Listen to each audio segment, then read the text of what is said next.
أعوذ بالله من الشيطان اللعين الرجيم. بسم الله الرحمن الرحيم.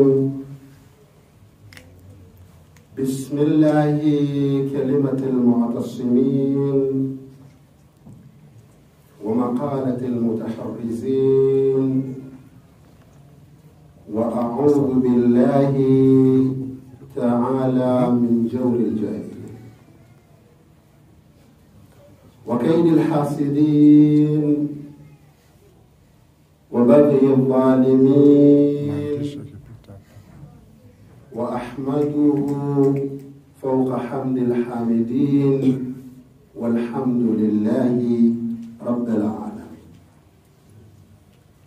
والصلاة والسلام على أشرف الأنبياء والمرسلين وعلى أهل بيته الطيبين الطاهرين المعصومين ومن تبعهم بإحسان إلى يوم الدين، وبعد. السلام عليكم ورحمة الله تعالى وبركاته. صلى الله عليك يا رسول الله، صلى الله عليك يا حبيب الله، صلى الله عليك يا خاتم الأنبياء والمرسلين، صلى الله عليك يا أبا عبد الله، يا رحمة الله الواسعة، ويا باب نجاة الأمة. يا ليتنا ثم يا ليتنا كنا معكم فنفوز والله فوزا عظيما. إنا لله وإنا إليه راجعون. قال الله تبارك وتعالى في محكم كتابه المجيد بعد أعوذ بالله من الشيطان اللعين الرجيم، بسم الله الرحمن الرحيم: وكذلك جعلنا لكل نبي عدوا من المجرمين وكفى بربك هاديا ونصيرا. وقال الله تبارك وتعالى: ولقد بعثنا في كل أمة رسولا أن اعبدوا الله واجتنبوا الطاغوت. Ayuha al-ahibba, tumo katika masiku ambayo kuingia kwake kumebeba nadharia mbili. Nadharia ya kwanza ni kweli tumeingia katika mwaka mpya wa Kiislamu,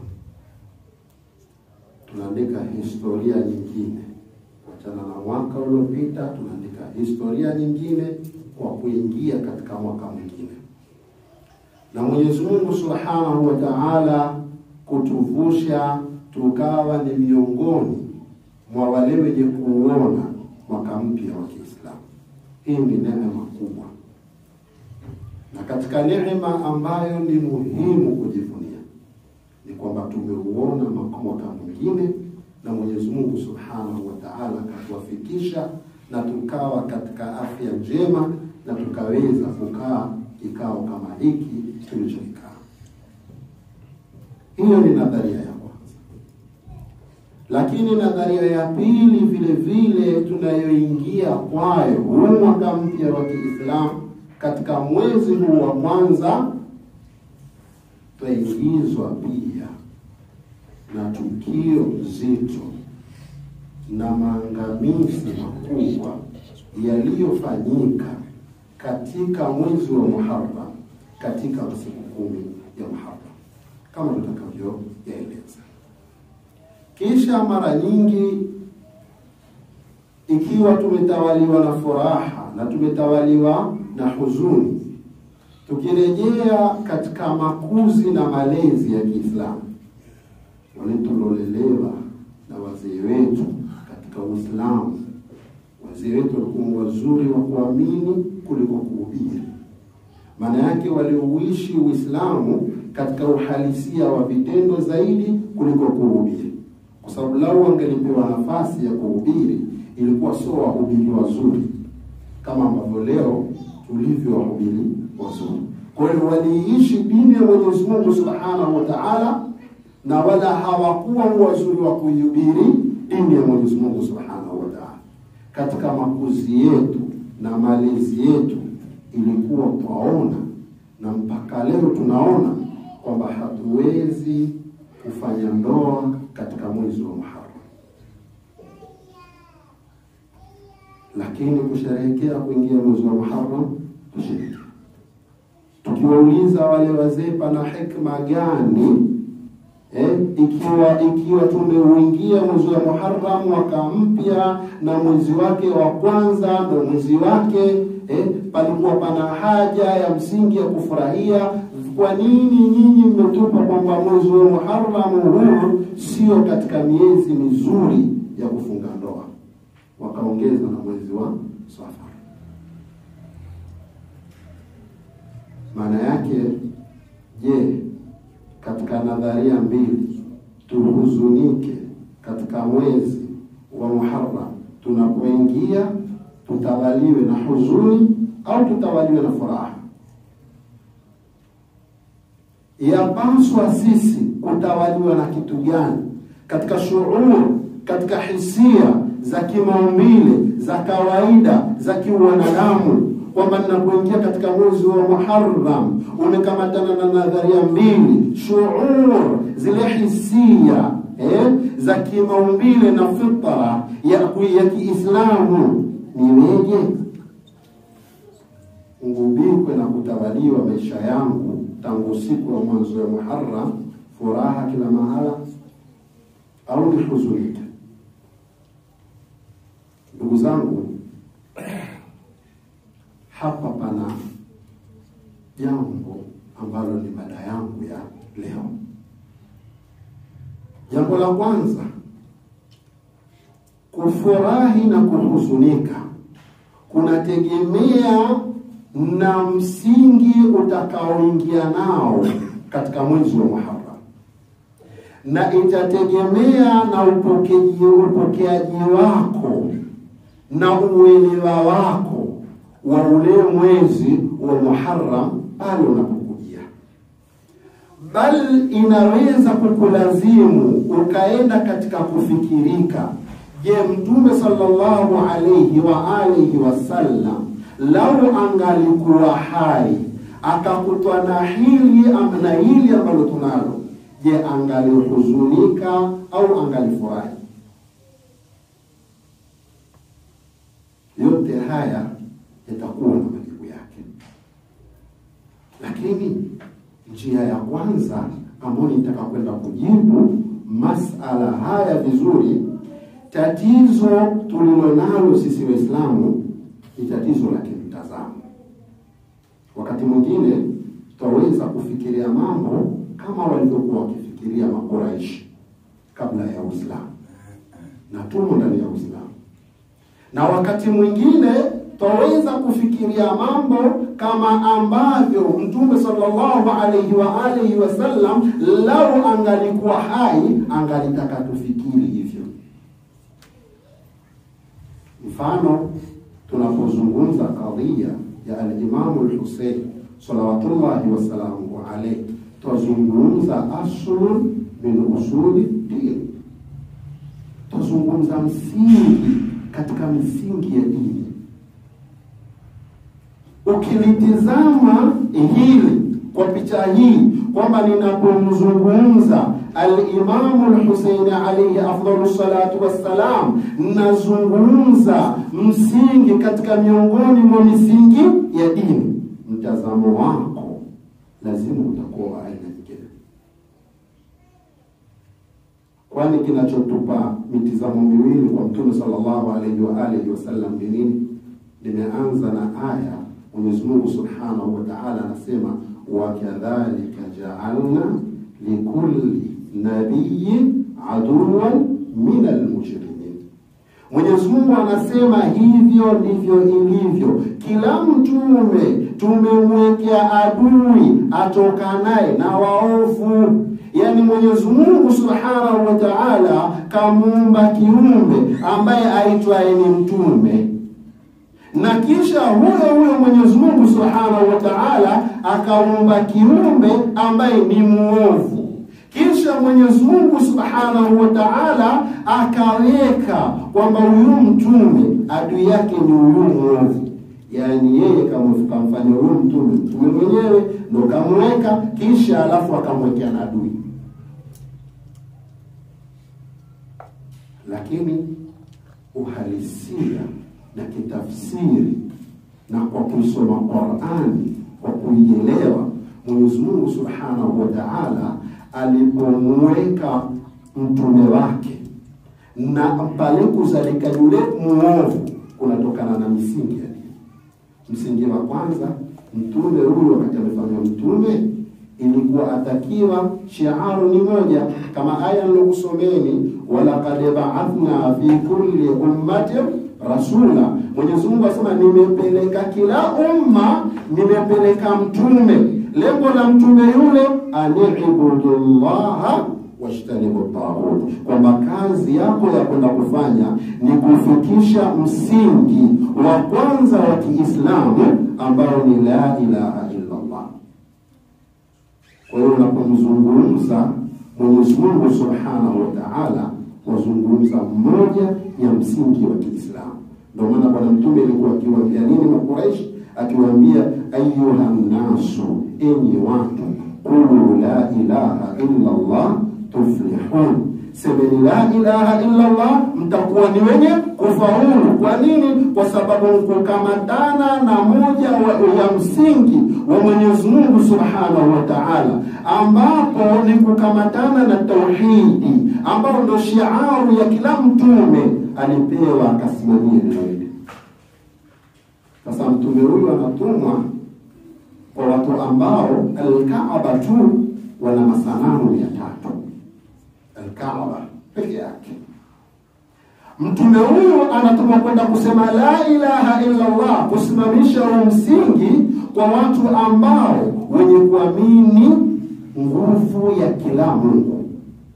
Kwa sababu ilikuwa wakiona mwezi umetawala wakati wa usiku, wasema huyu ndo Mungu aliyetawala wakati huu, Mungu wa mwezi.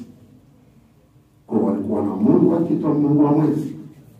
Likitawala jua, likatawala lile jua ni kali, jua lile wakaliona siku hiyo ndo limeandama, wamekoma nalo, kisha sema leo Mungu wa jua ndo siku yake, tule abudu Mungu wa nini? Wa jua. Izikitawala mvua, wasema leo ni ibada na leo ni haya ni katika masiku ya Mungu aliyetawala, Mungu wa mvua. Sasa kila nguvu ilikuwa na Mungu wake. Pakawapa na Mungu kila kutalo na ukipata na jambo la kheri, ile kheri sio ule na Mungu wake. Ukipata na jambo la shari, ile nguvu ya ile shari uliyopata pia ina Mungu wake. Mkipatwa na mvua, basi ule mvua haikukupateni isipokuwa ni nguvu ya Mungu wa mvua. Lile jua ni nguvu ya Mungu ule wa jua. Sasa apelekwa Mtume sallallahu alayhi wasallam akawaambia la ilaha illa Allah, akalete mazungumzo kuhusu Mwenyezi Mungu. Kwa hiyo mazungumzo kuhusu Mwenyezi Mungu Subhanahu wa Ta'ala ni msingi wa dini ya Kiislamu. Mazungumzo yoyote aliyoyasimamisha bwana Mtume sallallahu alayhi wasallam kuyafikisha akimzungumza Mwenyezi Mungu Subhanahu wa Ta'ala, pale alikuwa akizungumza msingi katika misingi ya nini? Ya dini. Ndio maana aliwaambia inni la a'lamu shabba fil arabi jaa qaumahu bi afdali mimma qad ji'tukum bihi. Ndio maana bwana Mtume akawa anawaambia, hakika mimi simjui kijana yoyote katika vijana wa Kiarabu ambaye aliweza kuwajia nyinyi Waarabu akawa amekujieni na jambo ni bora kuliko lile kujieni nalo mimi. Hajawahi kupatikana kijana huyo. Haya, umeleta jambo gani? Ji'tukum bi khairi dunya wal akhirah, nimekujieni kwa jambo ambalo lina maslahi kwako duniani na akhera.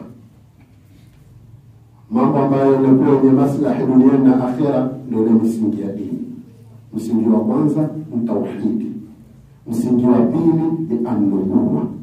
Ndio maana rayatul islamia, ile bendera ya Kiislamu ikawa imetawala misingi mingapi? Miwili, ambayo ndio misingi mikuu ya Uislamu. Kumetawala la ilaha illa Allah, ambayo ni mazungumzo ya Mwenyezi Mungu Subhanahu wa Ta'ala. Na ukisoma Qur'ani yanapozungumzwa Mwenyezi Mungu Subhanahu wa Ta'ala, lazima wazungumzwe na washirikina.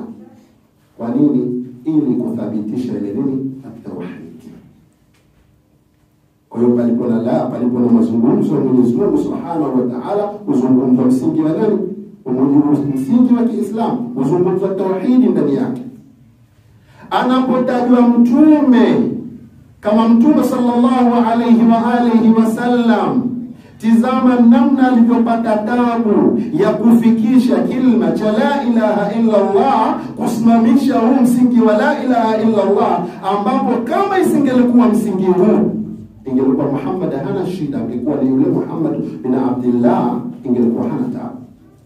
Waarabu walipokuwa wakimchukulia Mtume sallallahu alayhi wa alihi wasallam kuwa ni Muhammad bin Abdullah, hakuwa na tabu, kwa sababu alikuwa ni mtu wa thamani sana baina yao. Wao ndio walimuita al-amin, mkweli kabisa, sadiqul amin, mkweli na mwaminifu. Kwa maana katikati yao ya Makuraish hakukuwa na mkweli mno zaidi ya Mtume Muhammad. Kabla ya Uislamu kulikuwa hakuna mwaminifu mno zaidi ya bwana Mtume sallallahu alayhi wa alihi wasallam. Kabla nini? Kabla ya Uislamu. Matatizo yao mengi baina ya makabila yanapopata utata, walikuwa wakimrejelea nani? Mtume sallallahu alayhi wa alihi wasallam. Lakini kabla ya kuwa nani? Mtume, alipokuwa Muhammad bin Abdullah, ile nadharia hii walikuwa wakimtizama kwayo Makuraish Mtume sallallahu alayhi wa alihi wasallam kwa kuwa Muhammad bin Abdullah ilikuwa sio tabu. Walikuwa wakiishi kwa furaha, walikuwa wakimwona ni mtu muhimu na wala hafai kabisa kupigwa vita. Tena lao alitokea watu wakati ule wampigia vita Muhammad bin Abdullah, ilikuwa Waarabu wote wako tayari kumshambulia. Kwa nini? Kwa sababu as-sadiq kwao ilikuwa ni yeye, al-aminu kwao ni yeye. Na katika vigezo vyenye kumfanya mtu akawa ana tabia njema ni vitu viwili tu. Vitu hivyo waliviweka Makuraish kabla ya Uislamu, ni mtu kuwa as-sadiq na mtu kuwa al-amin. Hivi vipengele viwili vinamtengeneza mtu na vinakuonyesha kwamba mtu huyu tabia yake ni ya tofauti. Qur'ani ilipokuja ikapitiliza tukatia innaka la ala khuluqin adhim inma bu'ithtu li utammima makariman. Lakini walikuwa shakiri nani? Makuraish walikuwa wamekiri kwa kumtizama nini? Muhammad bin Abdullah. Kulikuwa kuna shida.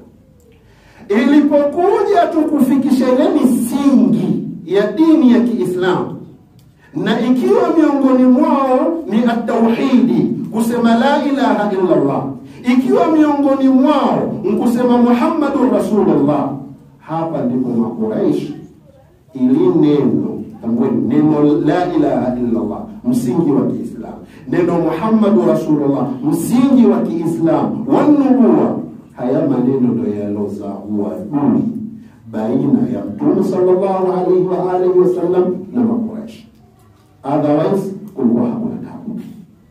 Lakini hili jukumu hili la kwamba kafikishe la ilaha illa Allah, ani'budu Allah wajtanibu at-taghut, alipopewa tu jukumu hili la kufikisha la ilaha illa Allah Muhammadur Rasulullah, hapa ndio haya maneno haya ndio misingi ya dini ndio inazalisha nini? Uadui. Wa kadhalika ja'alna likulli nabiyyin aduwwan min al-mushrikin.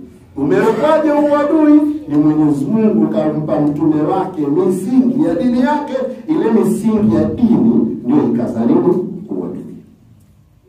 na nadharia zikahama. Ikawa Uislamu na wataka wakimuona Mtume Muhammad wamuone Rasulullah na sio Muhammad bin Abdullah. Hapa ndipo pakazalika matatizo. Lau kama wangaliendelea kumtazama Muhammad bin Abdullah kungekuwa hakuna shida.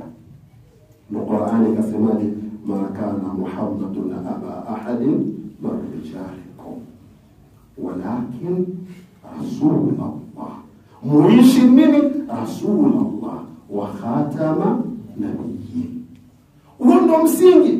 Yani msingi wa kumtambua mtume umehama. Msimtambue sasa kama Muhammad bin Abdullah kwa sababu ana misingi mizito ambayo kapewa na Mwenyezi Mungu Subhanahu wa Ta'ala. Kwa hiyo mkimtizama Mtume Muhammad, mtizameni kama msingi wa dini ambao ni an-nubuwa. Mkimtizama bwana mtume azungumza ya Mwenyezi Mungu Subhanahu wa Ta'ala, jueni anazungumza msingi wa dini ambao ni tauhid. Kwa hiyo nyinyi msimfanye tena Muhammad bin Abdullah, mfanyeni kuwa ni Muhammadu Rasulullah. Waone mtazamo wao. Ndio maana leo wale wenye kusherehekea maulidi na wale wasiosherehekea maulidi wamepishana nini? Mitazamo. Yule ambaye anasherehekea maulidi anasema anasherehekea maulidi kwa sababu huyu ni Muhammadu Rasulullah. Nukta hiyo ndio ya mtume. Sio yani mimi na yeye hatuko sawa. Mimi na yeye hatuko sawa. Level yake ni nyingine. Qur'ani imesema warafa'na laka dhikrak. Huyu utaji wake katika viumbe wote walioumbwa na Mwenyezi Mungu, anapotajwa Mwenyezi Mungu utaji wake ndio ufuata. Ndio aazz mursalin, aazz khalqillah ni yeye Mtume sallallahu alayhi wa alihi wasallam. Sasa wakatao kusherehekea yale maulidi, wasema hayana maana yale maulidi. Kwa nini? Kwa sababu mtazamo wao ni ule mtazamo wa Quraysh. Wakimuona Mtume sallallahu alaihi wa alihi wasallam wamuona kama Muhammad bin Abdullah. Sasa akishakuwa Muhammad bin Abdullah hamna haja ya sherehe hiyo. Lakini akiwa Muhammad Rasulullah, kukaa chini mkasherehekea siku hiyo neema Mwenyezi Mungu alokupeni na nyie mkawa Waislamu, na bila yeye msingelikuwa Waislamu na wala msingejivunia Uislamu. Ukiyajua haya utasherehekea, kwa sababu wewe mtazamo wako ni mtazamo nini? Wa Qur'ani. Lakini mtazamo mwingine wa kuyapinga maulidi ni mtazamo wa Makuraishi wakati wakimtizama bwana mtume kabla ya Uislamu. Lugha nyingine tutakiwa tumtazame Mtume sallallahu alaihi wa alihi wasallam kwa ni Muhammadur Rasul, na hapo ndio wali wote kutoka. Ikawa mtume afai tena mpaka ikafikia kwa Makuraish, kwa sababu ya la ilaha illa Allah Muhammadur Rasulullah, ikafikia kwa Makuraish bora Muhammad kufa kuliko kubaki kuwa hai.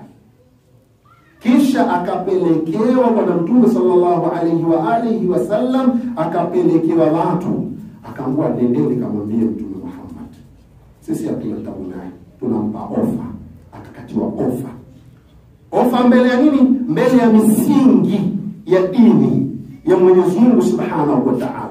Mbele ya ile misingi ya dini ya Mwenyezi Mungu Subhanahu wa Ta'ala akakatiwa ofa. Akaambiwa mpelekeni ofa, mwambieni Mtume Muhammad kama anataka kuwa ana mali nyingi kuliko Mwarabu yoyote, tuko tayari kumpa mali. Kamwambieni tumempa ofa. Kama Mtume Muhammad sallallahu alaihi wa alihi wasallam anataka kuwa na binti na mwanamke mkewe ndo awe mrembo mno kuliko mwanamke yoyote, basi tuko tayari kumwozesha mwanamke mrembo kuliko watu wote. Wakamkatia ofa. Wakamwongeza ofa nyingine. Wakamwambia kamwambieni Mtume Muhammad kama anataka ufalme awe ni mfalme wa Waarabu na wasiokuwa Waarabu, sisi tuko tayari kumpa akawa ni mfalme wa Waarabu na wasiokuwa Waarabu. Tumeamua kumpa chansi hiyo. Wakamkatia ofa hiyo.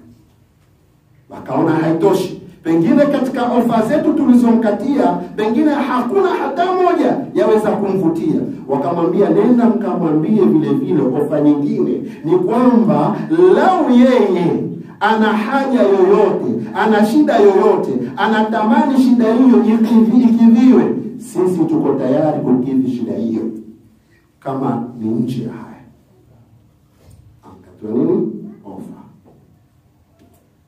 Fi'lan wakamfikishia Mtume sallallahu alaihi wa alihi wasallam. Bwana Mtume akaambia, bwana, kuna hizi ofa zimekuja, lakini sharti mmoja tu ni uache kufikisha la ilaha illa Allah. Hilo ndio sharti. Ofa zote hizi ni uache kufikisha la ilaha illa Allah, uache kufikisha wa anna Muhammada Rasulullah. Umepata hizi ofa. Bwana Mtume sallallahu alaihi wa alihi wasallam majibu yake ilikuwa nini? Kwa sababu ile ni misingi ya dini, ani'budullaha washtanibu taghut. Misingi ya nini? Misingi ya dini yamepewa. Akawajibu kwa lau, kawaambieni lau wangaliniletea jua, wakaeka mkono wa kulia na mwezi mkono wa kushoto, ili tu adhabu hii ya jua kwa karibu yangu kiasi hiki na mwezi kwa karibu yangu kiasi hiki, kwa sababu ni adhabu kubwa. Fikiri leo tuko kiasi gani sisi na jua? Tuko umbali kiasi gani? Na watu wanaungua, watu wanalalamika joto, watu siku hawezi kulala. Bwana Mtume anasema mimi nikupe ni kipimo sahihi. Lau wakachukua wale ile jua, walijualo. Najua kitu kinachowatesa Waarabu, mjua jangwani, katika majangwa. Sababu Bwana Mtume awaambia, kachukueni ile adhabu ya jangwani, mwejua nyinyi jua linalotuchoma moja kwa moja, lile jua. Sasa kachukueni ile jua nilete mkono wangu nini wa kulia.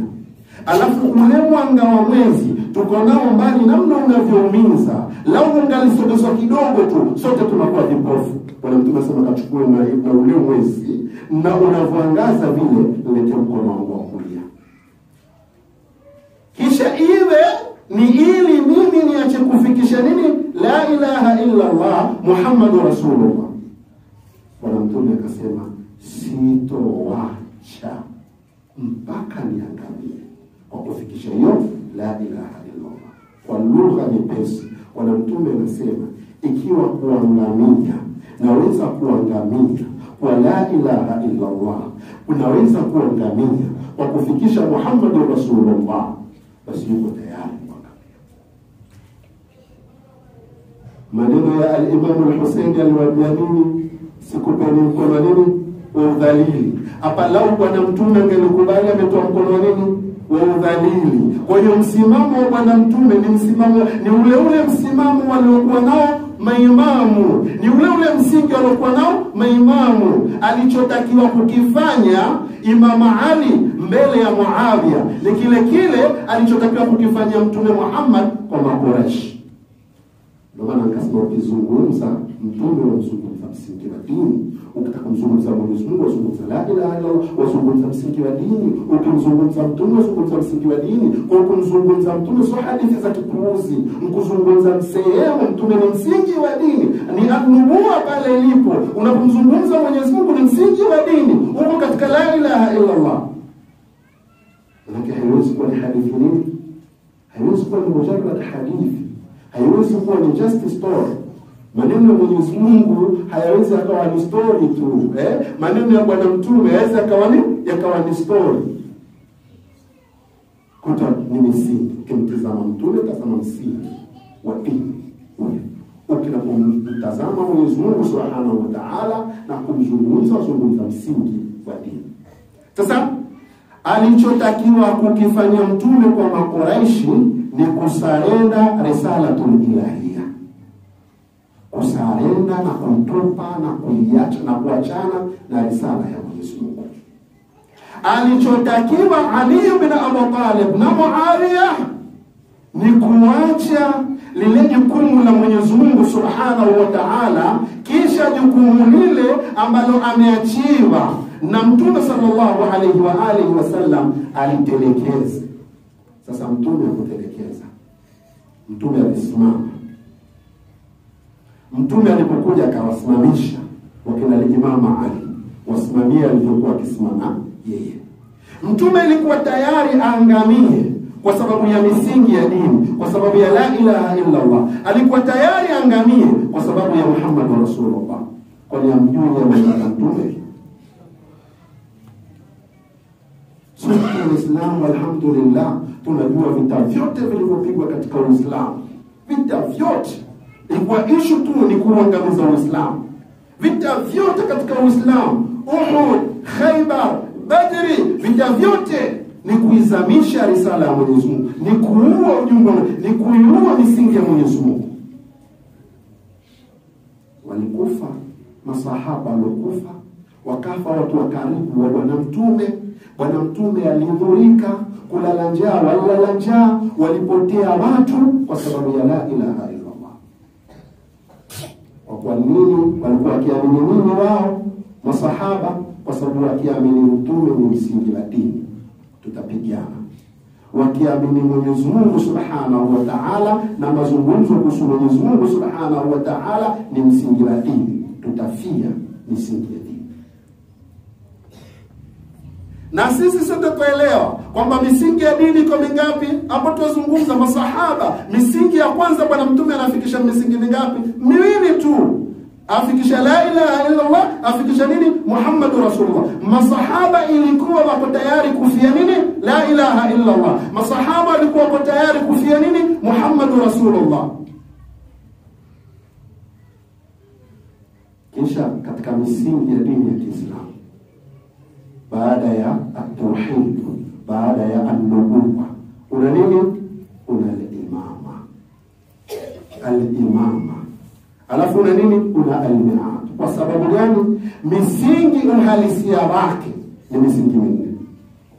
Naam, wa madhhab ya ahlul bayt alayhi salam tunasema misingi nini? Misingi ni mitano. Lakini maulama walipoitaja kama misingi mitano, kisha wakatoa katika bahthi zao wakasema kwamba hili la nne hili la pili al-adlul ilahi, yani uadilifu wa Mwenyezi Mungu Subhanahu wa Ta'ala, haukuwekwa kama msingi wa dini, bali umewekwa li ahamiyati, kwa sababu ya umuhimu wake tu, sio kwa sababu ni msingi wa dini, kwa sababu ya msingi umuhimu wake. Umuhimu wake ni nini? Pale palipozalika katika baadhi ya madhehebu katika Uislamu waliposema Mwenyezi Mungu Subhanahu wa Ta'ala aweza mtu mwema ni mwema siku zote, kisha Mwenyezi Mungu aweza tu akaamua akamtia motoni.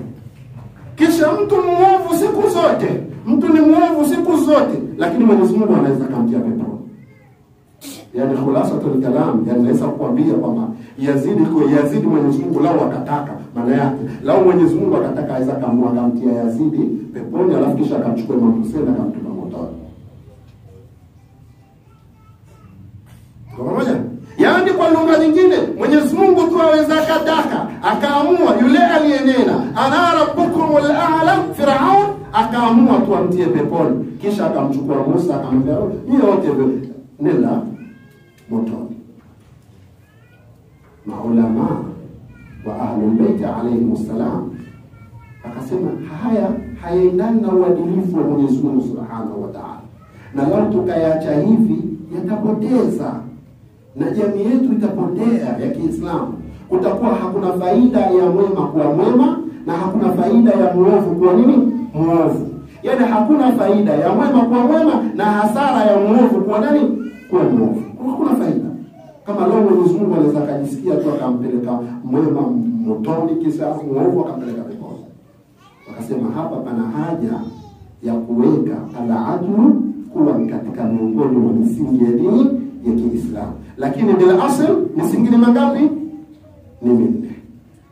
Kwa hiyo twajua sote Waislamu tunatakiwa kufia misingi mingapi? Misingi minne. Tunatakiwa tupiganie at-tauhid kama ambavyo masahaba walipigania. Tunatakiwa tupiganie an-nubuwwa, ule Muhammadur Rasulullah tuipiganie na tuifie kama walivyofia nani? Masahaba. Vingapi hivyo? Viwili vikifanya na Mtume. Kisha al-imama ni msingi wa dini. Ukishakubali la ilaha illa Allah, kisha ukakubali wa anna Muhammadar Rasulullah, kisha na ukatambua kwamba wama Muhammadun illa rasul, hakuwa mtume Muhammad isipokuwa ni mtume, aweza kufa. Mtume sallallahu alaihi wasallam akausimamisha ule msingi wa tatu, akasema baada ya utume pana na al-imama, uongozi wa Mwenyezi Mungu Subhanahu wa Ta'ala. Watakufa mitume, lakini uongozi wa Mwenyezi Mungu Subhanahu wa Ta'ala haufanyaje? Haufi. Watakufa mitume, lakini uongozi na majukumu ya Mwenyezi Mungu Subhanahu wa Ta'ala yanatakiwa yaendelee kuwa hai. Misingi ya dini ya Kiislamu inatakiwa endelee kufanyaje? Kusimamiwa. Ndio pakao kuna nini? Al-imama. Sasa al-imama ni nani? Al-imama kama ambavyo uliona amnubuwa kwa mzungumza Muhammad, na waone kwamba kumzungumza Muhammad sio hadithi ya kipuuzi, ni katika misingi ya dini. Kwa hiyo al-imama maana yake kumzungumza Ali bin Abi Talib. Kwa hiyo kumzungumza Ali bin Abi Talib ni kuzungumza aslun min usuluddin, ni kuzungumza msingi katika misingi ya dini ambayo ni nini? Ni al-imama. Maana yake tunatumwa tukamtizame Ali bin Abi Talib kuwa Ali bin Abi Talib sio Ali bin Abi Talib kama Ali bin Abi Talib, bali Ali bin Abi Talib ni khalifatu Rasulillah, imam, kiongozi wa umma wa Kiislamu. Kwa hiyo tutakapomzungumza Ali bin Abi Talib, hatumzungumzi Ali kama Ali, kama ambavyo tunapomzungumza mtume hatumzungumzi Muhammad bin Abdullah, tamzungumza Muhammad Rasulullah kwa ule msingi wa dini an-nubuwa. Tunapomzungumza Mwenyezi Mungu tuzungumza at-tauhid. Tunapozungumza maimamu 12 tunazungumza al-imama. Tukimtizama Ali tunaona nini? Tumetumwa kwa mtume, tusimuone Ali, tuone nini? Al-imama. Na kupeni faida, ndio maana uongozi baada ya mtume sallallahu alaihi wasallam umeshakiliwaje? Umewekwaje? Umewekwa ule kizazi ambacho ndicho kizazi kinachorithi ule ujumbe wa Mwenyezi Mungu Subhanahu wa Ta'ala na kusimamia. Kizazi kile lazima kitokane na tumbo la Bibi Fatima, ndo mtu wa sharifu kisha na mgongo wa Ali bin Abi Talib. Aya, Ali bin Abi Talib kaoa mwanamke mwingine asiyokuwa Bibi Fatima, atakuwa imamu? Hawezi kuwa imamu.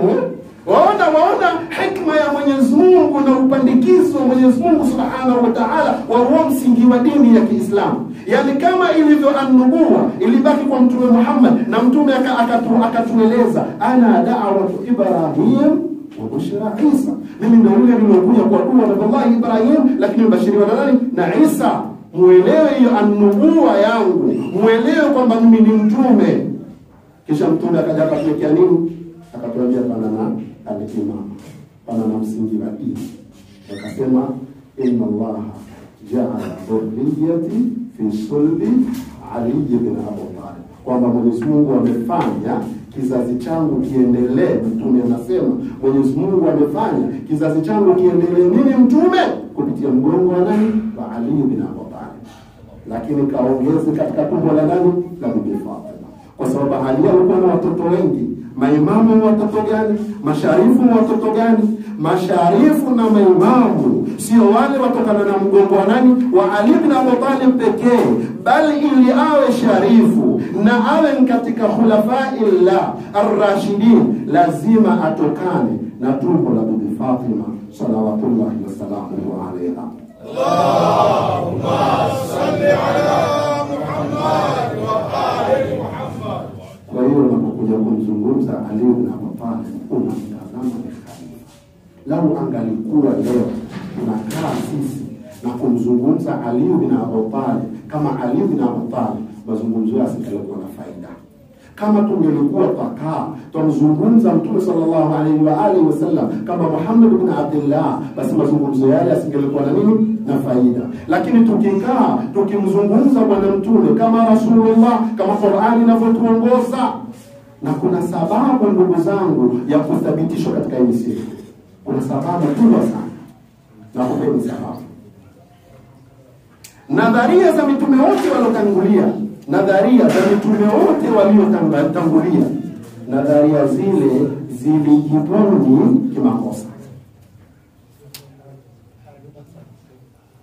watu walioishi na Nabii Nuh, na kwa mfano watu walioishi na Nabii Nuh walikuwa wakimtizama Nuhu kama Nuhu yule aliyezalika baina yao. Walikuwa ndio mtizamo huo, wakimtizama Nuhu kama kijana aliyozalika baina yao, wakimtizama Nuhu kijana aliyozaliwa na baba na mama. Wakaona hawezi kuwa na lamana mno Nuhu kama Nuhu, walikuwa hawaoni. Na kweli ikawa changamoto, ni mazingira aliyobuniwa kinini kimakosa. Ikawa nini? Ikawa hawamuoni Nuhu isipokuwa ni mtu tu kama wao, kwa hawakuwa na haja na Nuhu. Ndio Nuhu akasema, ewe Mwenyezi Mungu, inni da'awtu qaumi laylan wa nahara wa lam yazidhum du'ai illa, wakamkimbia. Mwenyezi Mungu, nimewalingania wana Bwana mchana, nimewalingania usiku, lakini wito wangu wa kuwalingania haukuwazidishia kitu chochote isipokuwa walinikimbia. Sababu ni kwa sababu walimtizama Nuhu kama mtu tu, kama kiumbe kama wao, aliyezaliwa na baba na mama kisha akienda sokoni na kioa. Na ndio mtizamo wa nini? Ndio mtizamo wa Quraysh na wao na wao walipomtazama bwana mtume wakamtizama kwamba ni mtu aliyozaliwa nani baina yao tu. Huyo kijana kakua, si tukitunza senti zetu wao, baba yake twamjua, mama yake twamjua, mkuaji wake twamjua, mazungumzo yake twayajua. Kisha ghafla namna hii amke tu asubuhi, kisha akurupuke dakika moja aseme mimi ni Rasulullah. Kwa Quraysh tatizo ni hilo tu, kwamba mkubali kwamba wewe umehama kutoka kwa Muhammad bin Abdullah ghafla kutoka Muhammad Rasulullah. Iko sababu. Kwa hiyo na hata leo atakayekuja mtu kumsherehekea mtume, utaona tukija katika swala la kumsherehekea mtume ni hilo tu, kwamba tutakuja, je, tumsherehekea kwa Muhammad Rasulullah au tumsherehekea kama Muhammad bin Abdullah? Tukimsherehekea kama Muhammad bin Abdullah haina maana, bid'a itakuwa haina maana. Lakini tukimsherehekea kama ni Muhammad Rasulullah ina maana, na Qur'ani yataka. Ndio tarudi kwamba pale mahusiano yetu yatakiwa yabaki pale pale. Na kwa nini? Kwa sababu yale mahusiano yaliyotokea kwa Nuhu yakafelisha ujumbe wa Mwenyezi Mungu, yalikuwa ni mahusiano ambayo yalijengwa nje ya ujumbe wa Mwenyezi Mungu, nje ya misingi ya dini ya Mwenyezi Mungu. Kwa hiyo bwana mtume akaikabidi Mwenyezi Mungu Subhanahu wa Ta'ala atuvunjie nadharia zote kuhusu mtume Muhammad. Aliyekumuona mtume Muhammad mbaba ife, aliyokuwa akimuona mtume Muhammad ni ammi yake ife, aliyokuwa akimuona mtume Muhammad ni rafiki yake ife, aliyokuwa akimuona Muhammad ni mwanawe ife, aliyokuwa akimuona Muhammad ni sehemu katika jamaa zake ife. Ndio Qur'ani ikasema, ma kana Muhammadun aba ahadi rijalikum walakin Rasulullah. Mwenyezi Mungu atakaye muishi kwa Muhammad salawat. Allahumma salli ala Muhammad wa ali Muhammad. Tukamwona wa Muhammadun illa rasul, tumuone rasul. Lugha nyingine, Ali bin Abi Talib, tembea mwenyewe katika msingi wa nini? Msingi wa tatu wa al-imama. Tembea na msingi wa tatu. Utamtizamaje Ali bin Abi Talib? Umtizame Ali bin Abi Talib usipokuwa utamtizama nani? Imamul Mashariq wal Maghrib. Allahumma salli ala Muhammad wa ali. Ukamtizama hivi, kuna shida kuzungumza? Zungumza msingi wa dini al-imama. Ukimtizama Ali bin Abi Talib kwa namna hiyo, waweza kupata utakasi wa kumtaja Sayyidina Ali bin Abi Talib. Utapata tabu kusema Imamul Mashariq wal Maghrib, na wajua hakuvuma kwa sifa isipokuwa sifa ya pekee ambayo alivuma kushinda masahaba wote, kwa Imamul Mashariq wal Maghrib. Madhani imekuja bure? Haiwezi kuja bure. Sasa tukimtizama Ali bin Abi Talib kwamba ni imam, ni khalifatullah, ni khalifatu Rasulillah, Tukimtizama hivyo, basi mazungumzo ya kumzungumza Ali bin Abi Talib tukotozungumza sehemu ya misingi ya dini ya nini ya Kiislamu. Kadhalika ukienda al-Imam al-Hasan kwani Ali bin Abi Talib kupambana na Muawiya kwa muda wa miaka 8, kwani Muawiya yeye alikuwa anapambana na Ali bin Abi Talib kwa kuwa ni Ali bin Abi Talib. Angelikuwa ni Ali bin Abi Talib, manake angekuwa hana athari katika jamii ile. Kwa hiyo alikuwa hana haja ya kumpiga vita. Kwa nini? Hana athari yoyote. Tumesema Mtume Muhammad angebaki kuwa Muhammad bin Abdullah kwa Waarabu, ilikuwa asipigwe vita. Kulikuwa hakuna haja ya kumpiga vita. Kwa nini? Kwa sababu walikuwa wataka kumtazama kwa mtazamo ule na wamemtazama kwa mtazamo ule. Lakini alipokuwa Rasulullah mtazamo kaama, hapa ndipo palipozalika uadui. Ali bin Abi Talib alipoama na kuwa khalifa, hapa ndipo pakazalika nini? Uadui baina Muawiya. Kijana miaka yote 8 nini kwa kuwa khalifa tu. Na angelikuwa hajui kuwa ni khalifa tu Rasulullah asingalimpigia vita. Lakini kwa nini kumpigia vita? Kwa sababu ajua ni khalifa tu Rasulullah. Nenda kachukue Abu Sufyan. Abu Sufyan alikuwa ni mkinzani wa risala ya nani? Ya Bwana Mtume. Abu Sufyan ndo humza nani? Abu Sufyan ndo mzaa Muawiya.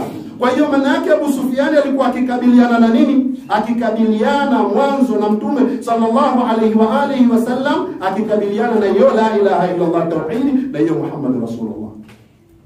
Kwa hiyo alikabiliana na misingi ngapi? Miwili, an-nubuwwa wal imama.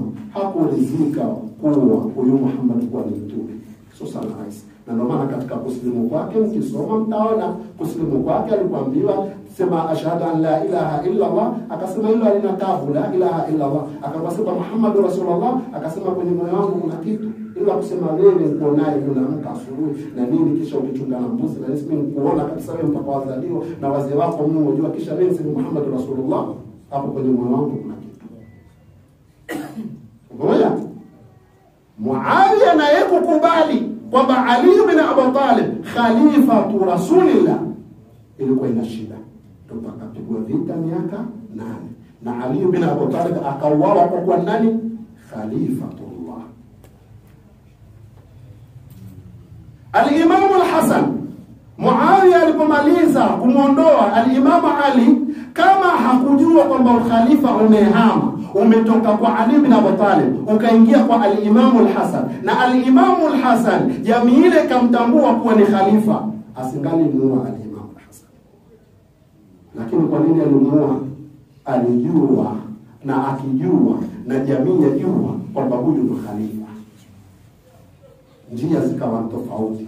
Yule alipigana naye vita msahaba mwenzie, lakini huyu pia msahaba mwenzie, kwa sababu aliona Hasan sahaba, Muawiya sahaba. Muawiya akaona kule alipigana vita vilimkosti sana, sasa huyu njia nyepesi. Akapitia mlango wa wali, akapitia kwa mke wa al-Imam al-Hasan, akamwambia bwana, mimi naofa nasojua mimi ni mtawala, kwa sababu utawala sio ubalozi wa Mwenyezi Mungu. Uelewe, utawala haukuwa ni ubalozi. Na Muawiya alitaka kuwa mbalozi wa Mwenyezi Mungu, kwa sababu utume ni ubalozi wa Mwenyezi Mungu katika ardhi yake. Uimama ule ukhalifa ni ubalozi wa Mwenyezi Mungu Subhanahu wa Ta'ala katika nini? Katika ardhi yake. Muawiya hakulizika kuwa mtawala, kwa sababu utawala sio chochote, yeye atakakuwa ni ubalozi wa Mwenyezi Mungu Subhanahu wa Ta'ala. Apeka watabu ndo akamwambia yule mke wa Imam al-Hasan, akamwambia waonaje utawala ulivyokuwa mzuri? Lau ukimuua al-Imam al-Hasan, nitakuozesha mwanangu Yazid bin Muawiya ambaye kutoka hapa atakuwa mtawala. Akakubali, nafsia dhaifa, akakubali. Mwanamama akamuua nani? Akamuua mke wa Imam al-Hasan. Alipomuua mke wa al-Imam al-Hasan, akarudi kwa Muawiya, akaambia sasa niozeshe Yazid bin Muawiya. Muawiya alimjibu nini? Alimwambia ikiwa wewe umeweza kumuua mjukuu wa Bwana Mtume, mtu mtukufu mno, bila wao Uislamu usingekuwa na maana, bila wao tusingejivunia na Uislamu, kisha unataka mimi umuue mtu sampuli hiyo ambaye kazungumzwa ni Qur'ani, ambaye kazungumzwa na Mtume, katajwa kwa mdomo wangu, huyu Yazid kutajwa mwanangu tena Mtume, bali Uislamu haumtambui. Sasa ikiwa yule mwenye maana sana umemuua, wa kwangu utamfanya nini? Wa kwangu utamfanya nini? Akawa nani? Al-Imam al-Hasan. Sasa al-Imam al-Husayn alayhi afdalus salatu wassalam, katika mazungumzo yangu leo nisitoke kusema kwamba tunapozungumza al-Imam al-Husayn tuzungumza maneno na malezi na mafunzo ambayo ni katika misingi ya dini ya Kiislamu. Tunapozungumza al-Imam al-Husayn tunazungumza al-khilafa au al-imama. Tuzungumza ule uongozi ambao ni msingi wa Kiislamu, ule uongozi baada ya utume unaoitwa al-imama, ambao ule msingi ukiukamata ndio umekamatana na misingi ya dini ya nini? Ya Kiislamu, ambao nimesema ni mingapi? Ni minne. Msingi wa kwanza ni tauhidi, mkule la ilaha illa Allah. Msingi wa pili an-nubuwa, ni ile Muhammad Rasulullah. Msingi wa tatu ni al-imama, ni kukubali kuna uongozi baada ya bwana mtume sallallahu alaihi wa alihi wasallam, kuendelea kukuweka kuwa ni Muislamu salama. Kisha ya nne ni al-naam, kuamini siku ya mwisho. Hii ndio misingi ya Uislamu. Sasa tunapozungumza al-Imam al-Husayn tuzungumza msingi wa dini. Sasa darasa yangu itakayokuja, je, kweli mazungumzo ya kumzungumza al-Imam al-Husayn mkuzungumza msingi wa dini? Hii ndio kesho katika darasa yangu. Kisha lau al-Imam al-Husayn alayhi afdalus salatu wassalam, mazungumzo na vikao hivi vinavyowekwa, je, vikao hivi lau angalikuwa mtume kwa yale yaliyotokea angalifanya kama namna ambavyo tufanyavyo, au ingelikuwa sisi tumezua? Na je, mtume sallallahu alayhi wa alihi wasallam ana taarifa na tukio na ajua na ashalifanyia kazi suala ili ambalo tulizungumza katika masiku haya? Au swala ambalo halimo katika Qur'ani ni hadithi za Mashia tu, au swala ambalo liko katika hadithi za bwana mtume wala mdomoni kwa mtume hadithi za Mashia tu? Hili ndio la muhimu la kutazama, ili kuweza kujua wapi tumepishana na wapi tumeendana. Kwa hiyo ndugu zangu, katika darasa yangu ya kesho itakuwa ni kwenye kujibu maswali haya. Allahumma arina al-haqqa haqqan warzuqna ittiba'a wa arina al-batila batilan warzuqna ijtinaba. Sallallahu ala sayyidina Muhammad wa ala alihi at-tayyibin at-tahirin. Wassalamu alaykum wa rahmatullahi ta'ala wa barakatuh.